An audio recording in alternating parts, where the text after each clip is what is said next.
The Art of War by Sun Tzu, translated by Lionel Giles. Part 11. The 9 Situations. Sun Tzu said, "The art of war recognizes 9 varieties of ground. 1. Dispersive ground. 2. Facile ground. 3. Contentious ground. 4. Open ground. 5. Ground of intersecting highways. 6. Serious ground. 7. Difficult ground. 8. Hemmed-in ground. 9. Desperate ground." When a chieftain is fighting in his own territory, it is dispersive ground. When he has penetrated into hostile territory, but to no great distance, it is facile ground. Ground the possession of which imports great advantage to either side is contentious ground. Ground on which each side has liberty of movement is open ground.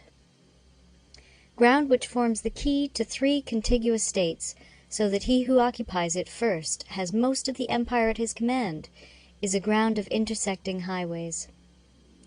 When an army has penetrated into the heart of a hostile country, leaving a number of fortified cities in its rear, it is serious ground.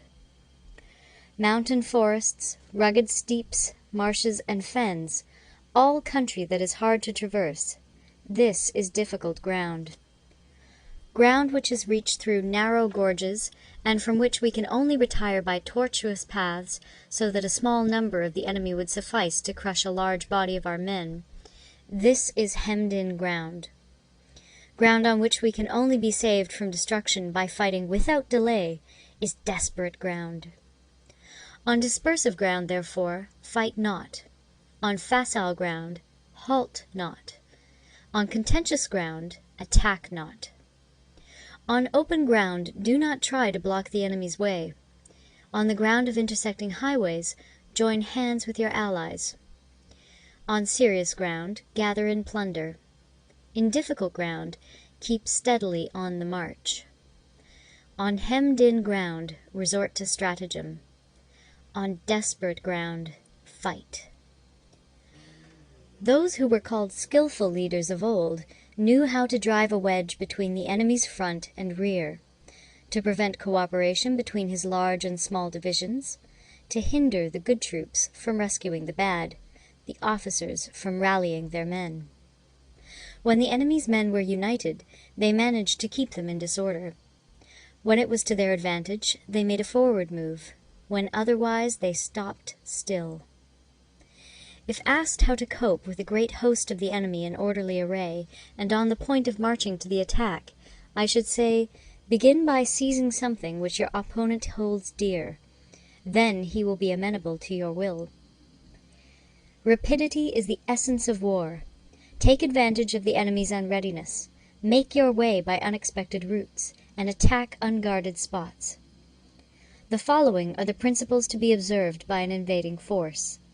The further you penetrate into a country, the greater will be the solidarity of your troops, and thus the defenders will not prevail against you. Make forays in fertile country in order to supply your army with food. Carefully study the well-being of your men, and do not overtax them. Concentrate your energy and hoard your strength. Keep your army continually on the move, and devise unfathomable plans. Throw your soldiers into positions whence there is no escape, and they will prefer death to flight. If they will face death, there is nothing they may not achieve. Officers and men alike will put forth their uttermost strength. Soldiers, when in desperate straits, lose the sense of fear. If there is no place of refuge, they will stand firm. If they are in hostile country, they will show a stubborn front. If there is no help for it, they will fight hard. Thus, without waiting to be marshaled, the soldiers will be constantly on the qui-vive. Without waiting to be asked, they will do your will. Without restrictions, they will be faithful. Without giving orders, they can be trusted. Prohibit the taking of omens, and do away with superstitious doubts. Then, until death itself comes, no calamity need be feared. If our soldiers are not overburdened with money, It is not because they have a distaste for riches. If their lives are not unduly long, it is not because they are disinclined to longevity. On the day they are ordered out to battle, your soldiers may weep, those sitting up bedewing their garments, and those lying down, letting the tears run down their cheeks. But let them once be brought to bay, and they will display the courage of a Chu or a Kui. The skillful tactician may be likened to the Shuai Jan. Now, the Shuai Jan is a snake that is found in the Ch'ung Mountains. Strike at its head, and you will be attacked by its tail. Strike at its tail, and you will be attacked by its head. Strike at the middle, and you will be attacked by head and tail both. Asked if an army can be made to imitate the Shuai Jan, I should answer yes. For the men of Wu and the men of Yue are enemies. Yet if they are crossing a river in the same boat and are caught by a storm, they will come to each other's assistance, just as the left hand helps the right. Hence, it is not enough to put one's trust in the tethering of horses and the burying of chariot wheels in the ground. The principle on which to manage an army is to set up one standard of courage, which all must reach. How to make the best of both strong and weak, that is a question involving the proper use of ground. Thus, the skillful general conducts his army just as though he were leading a single man, willy-nilly, by the hand. It is the business of a general to be quiet, and thus ensure secrecy, upright and just, and thus maintain order. He must be able to mystify his officers and men by false reports and appearances, and thus keep them in total ignorance. By altering his arrangements and changing his plans, he keeps the enemy without definite knowledge. By shifting his camp and taking circuitous routes, he prevents the enemy from anticipating his purpose. At the critical moment, the leader of an army acts like one who has climbed up a height and then kicks away the ladder behind him. He carries his men deep into hostile territory before he shows his hand. He burns his boats and breaks his cooking pots. Like a shepherd driving a flock of sheep, he drives his men this way and that, and nothing knows whither he is going. To muster his host and bring it into danger, this may be termed the business of the general. The different measures suited to the 9 varieties of ground, the expediency of aggressive or defensive tactics, and the fundamental laws of human nature, these are things that must most certainly be studied. When invading hostile territory, the general principle is that penetrating deeply brings cohesion. Penetrating but a short way means dispersion. When you leave your own country behind and take your army across neighborhood territory, you find yourself on critical ground. When there are means of communication on all 4 sides, the ground is one of intersecting highways. When you penetrate deeply into a country, it is serious ground. When you penetrate but a little way, it is facile ground. When you have the enemy's strongholds on your rear and narrow passes in front, it is hemmed-in ground. When there is no place of refuge at all, it is desperate ground. Therefore, on dispersive ground, I would inspire my men with unity of purpose. On facile ground, I would see that there is close connection between all parts of my army. On contentious ground, I would hurry up my rear. On open ground, I would keep a vigilant eye on my defenses. On ground of intersecting highways, I would consolidate my alliances. On serious ground, I would try to ensure a continuous stream of supplies. On difficult ground, I would keep pushing on along the road. On hemmed-in ground, I would block any way of retreat.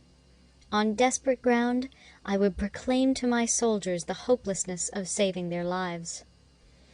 For it is the soldier's disposition to offer an obstinate resistance when surrounded, to fight hard when he cannot help himself, and to obey promptly when he has fallen into danger.